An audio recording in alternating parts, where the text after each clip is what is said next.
अस्सलाम वालेकुम नाजरीन, सईद बलोच एक नई वीडियो के साथ आपकी खिदमत में हाजिर है। नाजरीन, आईनी तरमीम की दूसरी कोशिश इस वक्त जारी है और अब ज़राए से ये खबर सामने आ चुकी है कि कौमी असम्बली का इजलास 17 अक्टूबर को बुलाए जाने का फैसला किया गया है। इससे पहले 18 अक्टूबर की तारीख सामने आई थी और मैंने गुज़श्ता रात एक वीडियो में आपको ये कहा था कि बिलावल मुमकिन तौर पर 18 अक्टूबर को कौमी असम्बली का इजलास बुलाकर आईनी तरमीम पास करवाने की एक और कोशिश कर सकता है। लेकिन 18 अक्टूबर को चूँकि मरहुमा बेनज़ीर भुट्टो साहिबा की एक जो बरसी है उनकी, वो भी मनाई जाएगी और अब ये कहा जा रहा है कि शायद बिलावल और आसिफ ज़रदारी समेत पीपल्स पार्टी 18 को मसरूफ़ होगी और इसके बाद अब ये फैसला सामने आया कि 17 अक्टूबर को इजलास बुलाया जाएगा। हमने 17 से 22 अक्टूबर के दरमियान की तारीख आपको दी थी कि इन दिनों में किसी भी वक्त कौमी असम्बली का इजलास बुलाया जा सकता है। तो अब एक बार फिर कोशिश की जा रही है, लेकिन दूसरी जानिब पाकिस्तान पीपल्स पार्टी के ही शूबे में मौलाना फजलुर रहमान की जानिब से एक बार फिर जमीन गरमा दी गई है। मौलाना फजलुर रहमान ने मीरपुर खास में एक तकरीर की, एक अहम खिताब किया और इसमें मौलाना साहब की जानिब से कुछ ऐसी जली कटी बातें की गई हैं जो बिलावल के जख्मों पर नमक छिड़कने के मुतरादिफ है। वैसे तो कल बिलावल, मौलाना और नवाज शरीफ साहब की मुलाकात भी मुतवक्के है और कोशिश ये होगी कि शायद आईनी तरमीम की मंजूरी से पहले कुछ अहम मामलात पर, अहम नुकात के ऊपर गुफ्तगू की जाए, लेकिन उसमें भी कोई बहुत बड़ा ब्रेक थ्रू मिलने का इम्कान नहीं है। मौलाना साहब की जानिब से आज काले मुसवदे, काले थैली और काले करतूतों का जिक्र किया, इसके ऊपर बात करेंगे। इसके अलावा एक बार फिर वफाकी हुकूमत की जानिब से इमरान खान के साथ धोखा किया गया है और ये धोखा वैसे किसी हद तक कैलकुलेटेड भी था, लेकिन इसके अलावा मेरे ख्याल में पाकिस्तान तहरीक इंसाफ के पास और कोई ऑप्शन भी नहीं था कि वो हुकूमत की इस बात के ऊपर अमल दरामद करते या इस पर यकीन करते। इसके ऊपर भी बात करेंगे। तो आगाज कर लेते हैं कि पाकिस्तान तहरीक इंसाफ ने गुज़श्ता रात एक बयान जारी किया गया था चेयरमैन पीटीआई बैरिस्टर गौहर खान की जानिब से और उस बयान में ये कहा गया था कि हमने वफाकी जो वजारत दाखिला है उसको ये दरख्वास्त की थी कि बानी चेयरमैन पीटीआई इमरान खान के साथ मुलाकात की इजाज़त दी जाए और इस पर अब मुख्तलिफ स्टेक होल्डर्स जब वो दरमियान में आए, इसके अलावा अपोजिशन जमातों की जानिब से भी अब ये इतलात सामने आ रही हैं कि उनकी जानिब से भी इस सारे मामले में कुछ मदद जो है वो की गई थी और इसके बाद वफाकी हुकूमत की जानिब से वजारत दाखिला के ज़रिए ये यकीन दहानी करवाई गई कि आज यानी 15 अक्टूबर को इमरान खान की उनके जो मुआलिज हैं उनके साथ मुलाकात करवा दी जाएगी। वैसे तो ये टाइम सुबह 15 अक्टूबर की सुबह का दिया गया था कि सुबह सुबह ही इमरान खान के साथ ये मुलाकात करवाई जाएगी, लेकिन अब जिस वक्त मैं ये वीडियो रिकॉर्ड कर रहा हूँ इससे इस वक्त डॉक्टर आसिम यूसुफ जो इमरान खान के ज़ाती मुआलिज हैं और शौकत खानम हस्पताल से ये ताल्लुक़ रखते हैं, वो इमरान खान साहब से मुलाकात के लिए तकरीबन कोई 2-3 घंटे पहले वो पहुंचे थे अडियाला जेल के बाहर, लेकिन वहां मुसलसल इंतजार करवाने के बावजूद उन्हें इमरान खान से मुलाकात नहीं करने दी गई। यानी जो वादा वफाकी हुकूमत की जानिब से, वजारत दाखिला की जानिब से किया गया था, हमें उस वादे के ऊपर अमल दरामद आज भी होता हुआ नजर नहीं आया। इसी तरह का गिला शिकवा इमरान खान साहब की जानिब से 8 सितंबर के इस्लामाबाद वाले जलसे में भी था, जब 22 अगस्त को पीटीआई ने इस्लामाबाद का जलसा इस यकीन दहानी पर मौखर किया था कि इस जलसे में यानी 22 अगस्त को इस्लामाबाद के अंदर अगर पीटीआई जलसा जुलूस करती है तो उसमें खून खराबे का अंदेशा था, इंसानी जानों के नुकसान का अंदेशा था और इस्टेब्लिशमेंट की जानिब से इमरान खान की मिन्नत समाजत की गई थी। इसके अलावा आजम सवाती साहब को सुबह सवेरे भेजा गया था अडियाला जेल में इमरान खान से मिलने के लिए। सुबह 7 बजे दरवाजे खोले गए, हालांकि ये जेल मैनुअल के खिलाफ है, लेकिन चूंकि उस वक्त इमरान खान के जो है वो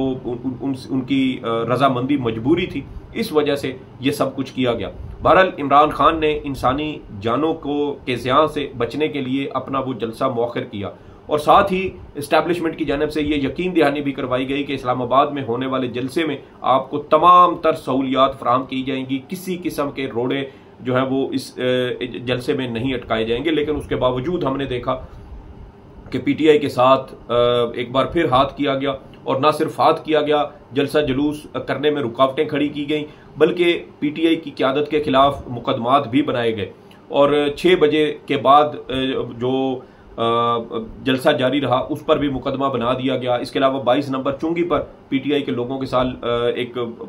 मसनूई तरीके से लड़ाई झगड़े का वाकया बनाकर उस पर भी मुकदमात बना दिए गए। तो इमरान खान इसके ऊपर काफ़ी ज़्यादा गुस्से में थे और उन्होंने कहा कि हमारे साथ धोखा किया गया और अब इस्टेब्लिशमेंट की किसी बात पर यकीन नहीं किया जाएगा। लेकिन अब ये सारी चीज़ें चूँकि इमरान खान साहब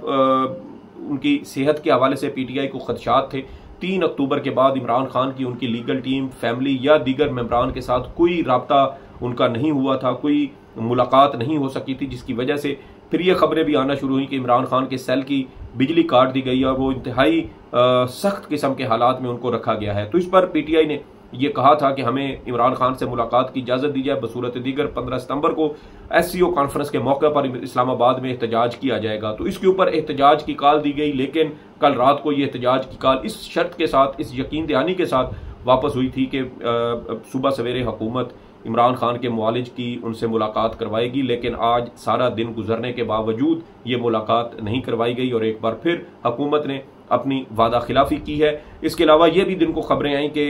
वफाकी हुकूमत डॉक्टर आसिम यूसुफ की मुलाकात की बजाय पिम्स अस्पताल के डॉक्टरों की जो है वो मुलाकात इमरान खान से करवाएगी। इसकी एक वजह यह भी है, ये डर, खौफ, ये खदशा है कि इमरान खान डॉक्टर आसिम यूसुफ से मुलाकात करते हैं, उनको कोई पैगाम देते हैं, वो पैगाम आकर बाहर वो मीडिया के जरिए आवाम तक पहुंचाते हैं, तो उससे शायद हुकूमत के लिए मसाइल खड़े हो सकते हैं। तो डर खौफ की कैफियत का अंदाजा लगाएं कि किस कदर ये हुकूमत इमरान खान के एक एक लफ्ज से खौफजदा है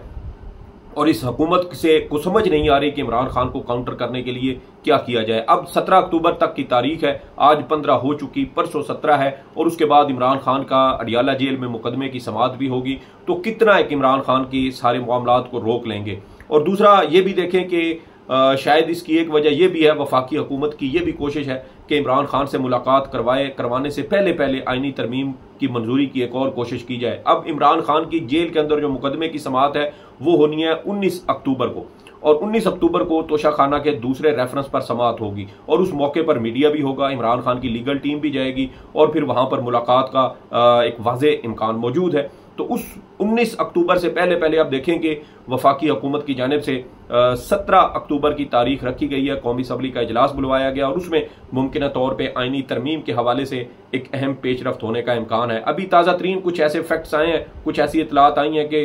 एक बार फिर बंदे तोड़ने के हवाले से बहुत जोर शोर से कोशिश जारी है और जो ऑफर है वो तकरीबन डबल से भी 2.5 गुना तक ऑफर की जो रकम है वो बढ़ा दी गई है, लेकिन उसके बावजूद हुकूमत को मुश्किलात का सामना है। इसकी सारी तफसीलात मैं इंशाल्लाह एक अलग वीडियो में आपके साथ शेयर करूंगा। लेकिन ये बात तय है कि वफाकी हुकूमत इमरान खान से मुलाकात करवाने या उनके किसी भी किस्म की उनकी अपनी लीगल टीम या सियासी रहनुमाओं के साथ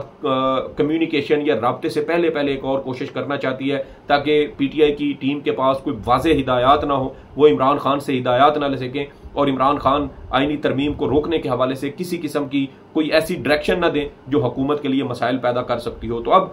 17 अक्टूबर की तारीख है और इसी हवाले से मौलाना फजलुर रहमान भी बज़ाहिर हमें मैदान में नजर आते हैं। मौलाना फजलुर रहमान ने मीरपुर में जलसे से खिताब किया और ये जलसे से खिताब बड़ा अहमियत का हामिल इस वजह से भी है कि ये सिंध है, सिंध में पीपल्स पार्टी की हुकूमत है, बिलावल की हुकूमत है और मौलाना साहब बिलावल और पीपल्स पार्टी आसिफ जरदारी के बहुत ज़्यादा करीब समझे जाते हैं। आसिफ जरदारी के पुराने रफ़ीक हैं, पुराने साथी हैं, हुकूमती इत्तेहाद में भी शामिल रहे हैं, लेकिन इस वक्त ये हुकूमती इत्तेहाद का हिस्सा नहीं है। मौलाना साहब के भी कुछ तहफ़्फ़ुज़ात हैं और आज उन्होंने अपनी इस जो तकरीर है उसके कुछ अहम चीज़ें, जो अहम नुकात हैं वो मैं आपके साथ बता देता हूँ। मौलाना साहब कहते हैं कि हमें इस मुल्क में एक पार्लिमानी तर्ज हुकूमत दी गई और मुल्क का चीफ एग्जीक्यूटिव एक वज़ीर आज़म होता है, लेकिन मुझे बहुत शर्म आई जब मुझसे ये पूछा गया कि पाकिस्तान में हुकूमत किसकी है। तो उन्होंने कहा कि वज़ीर आज़म शहबाज शरीफ हैं, लेकिन उसके बावजूद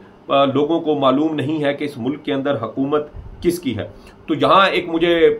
मोदी साहब का ना एक पुराना भारतीय वज़ीर आज़म है नरेंद्र मोदी, उन्होंने एक जगह अपने मुल्क में इवेंट एक उनका हुआ था, वहाँ पर उन्होंने एक तकरीर की थी और उस तकरीर में नरेंद्र मोदी साहब ने इसी तरह के एक वाक़या का हवाला दिया था। उन्होंने कहा था कि हमें नहीं पता पाकिस्तान में हुकूमत किसकी है, सऊदी अरब को नहीं पता, UAE को नहीं पता और दीगर ममालिक को नहीं पता कि पाकिस्तान के अंदर अगर स्टेट लेवल पर किसी से कोई बातचीत करनी है तो किससे करनी है, फौज से करनी है, सियासतदानों से करनी है या ISI के साथ करनी है। कोई नहीं जानता कि उस मुल्क को कौन चला रहा है और यही बात आप देखें कि उस वक्त वो मोदी साहब ने तंजिया ये बात की थी और उन्होंने कहा था कि दीगर जो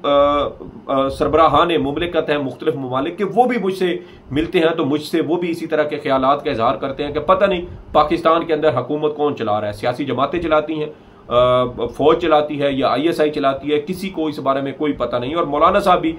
शायद उनके साथ भी यही इसी तरह का वाकया पेश आया कि उनसे पूछा गया कि पाकिस्तान में हुकूमत किसकी है। सबको पता है कि ये जो हुकूमत, ये जो असम्बली है, ये कठपुतली है, ये पपेट है, ये फार्म 47 की पैदावार है। इनको तो 9 फरवरी की सुबह 4 बजे के बाद टेलीफोन करके इन सबको उठाया गया और कहा गया कि उठो, हमने तुम्हें जितवा दिया। हालांकि नवाज शरीफ, शहबाज शरीफ,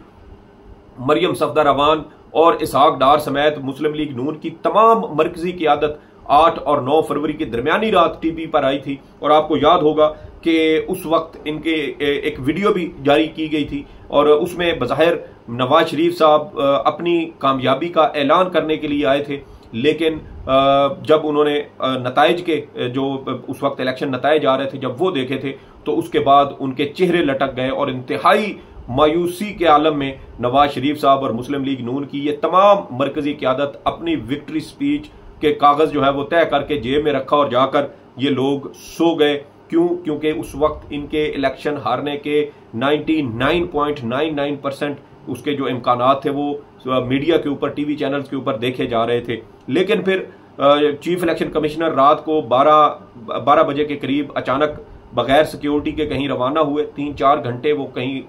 मुलाकात करते रहे और जब वापस आए तो फिर अचानक टीवी चैनल्स के ऊपर नताइज तब्दील होना शुरू हो गए। बहरहाल मौलाना साहब कहते हैं कि इस मुल्क में जो है वो शहबाज शरीफ वो वजीर आजम है, वो वजीर आला पंजाब भी रह चुके हैं और आज आप वफाक में आपकी हुकूमत है, लेकिन आपके पास इस हुकूमत के लिए अक्सरियत नहीं है बल्कि एक अकलियत को पीपल्स पार्टी के सहारे इस मुल्क पर मुसल्लत कर दिया गया है। और उन्होंने कहा कि उन्होंने वोट तो यानी पीपल्स पार्टी का वो मौलाना साहब कहते हैं कि इन्होंने हुकूमत को वोट तो दिया है लेकिन हुकूमत का ये बाकायदा हिस्सा नहीं है। हम पार्लिमानी निज़ाम जमहूरियत के तहफ़्फ़ुज़ के लिए एक हैं। इसके अलावा मौलाना साहब की जानिब से आइन के अंदर जो छेड़छाड़ हो रही है उसके ऊपर भी मौलाना साहब ने गुफ्तगू की और उन्होंने कहा कि आइन की बुनियाद जमहूरियत पर रखी गई है, पाकिस्तान में आमरीयत नहीं होगी, इक़्तिदार पर वही लोग बैठेंगे जिनको अवाम वोट देंगे। हम आज भी इस असूल पर कायम हैं। अगर कोई वोट चोरी करता है, बक्से तब्दील करता है या लोगों को वोट डाला जाता है और वो किसी और के हक में जाकर निकलता है तो हम ऐसी वोट की, ऐसी चोरी की भी किसी सूरत इजाजत नहीं देंगे और ऐसी असम्बलियां नाम निहाद असम्बलियां होंगी। और मौलाना साहब की जानिब से यह भी कहा गया कि अगर तुमने आइंदा के लिए फिर ये सोचा कि JUI को बाहर रखना है तो हम बाहर लड़ने के लिए तैयार हैं। ये मौलाना साहब की जानिब से कहा गया और उन्होंने वहां मौजूद अपने कारकुनान से ये खिताब भी किया कि मौलाना ने सवाल किया कि फिर मैदान में लड़ोगे या नहीं, तो उस पर फिर आगे कहा गया कि हम ऐवान में नहीं बल्कि मैदान में लड़ेंगे। इससे पहले भी आपको याद होगा मौलाना साहब एक प्रेस कॉन्फ्रेंस में इस बात का इजहार कर चुके हैं कि अगर जो जमहूरी हक है JUI का वो उनको नहीं दिया जाता तो फिर फैसले ऐवान में नहीं मैदान में होंगे, सड़कों पर होंगे। तो एक बार फिर मौलाना साहब भी लगता है पर तोल रहे हैं, मौलाना साहब भी शायद वो माहौल बना रहे हैं और PTI के एहतजाज में कहीं अपनी स्पेस ढूंढने की कोशिश कर रहे हैं। अब देखना यह है कि मौलाना साहब किस हद तक अपने मौक़िफ़ पर कायम रहते हैं, क्योंकि मौलाना साहब के हवाले से ये इतलात भी हैं कि मौलाना साहब हुकूमत के साथ जो मुज़ाकरात या डील करना चाहते हैं उसमें वफाकी हुकूमत के अंदर 2-3 वजारतें शामिल हैं। इसके अलावा खैबर पख्तूनख्वा की गवर्नरशिप है और साथ ही बलूचिस्तान की वजारत आला भी मौलाना साहब मांग रहे हैं और इसी मामले के ऊपर अभी कुछ समझौता जो है या कुछ डील वो मौलाना की और हुकूमत या इस्टेब्लिशमेंट के दरमियान बन नहीं सकी और इसी वजह से मौलाना साहब एक तरह से अपना असूली मौक़िफ़ इख्तियार किए हुए हैं। अब देखना यह है कि मौलाना साहब असर के वक्त रोज़ा तोड़ते हैं, बड़े फ़ायदे को छोड़कर छोटे फ़ायदे की तरफ बढ़ते हैं। ये तो आने वाला वक्त बताएगा, लेकिन आज मौलाना फजलुर रहमान की जानिब से बिलावल के सूबे में खड़े होकर जिस तरीके से ज़मीन गरमाई गई है उससे यकीनन बिलावल के पाँव भी जले होंगे। ये कुछ तफसीलात थी जो आपके साथ शेयर करना थी। सईद बलोच को इजाज़त दें। अल्लाह हाफ़िज़।